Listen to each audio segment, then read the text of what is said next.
Hi po, nag-drawing ako sa Dragon Ball Z kasi mahilig ako mag-drawing ng mga anime. Yung pangalan ng character na yon ay si Broly. Siya ay kasama doon sa mga characters doon sa Dragon Ball Z.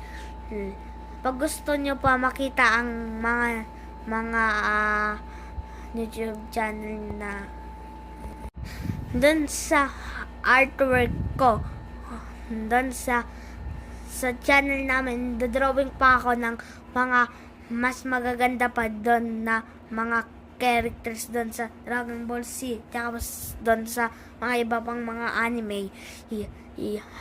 Huwag nyo kalimutan mag-follow at mag-subscribe doon para makita yung mga drawing ko na mga anime.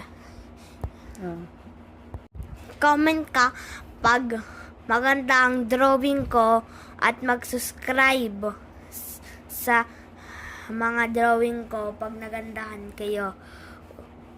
Yun lang po. Thank you for watching. Bye-bye.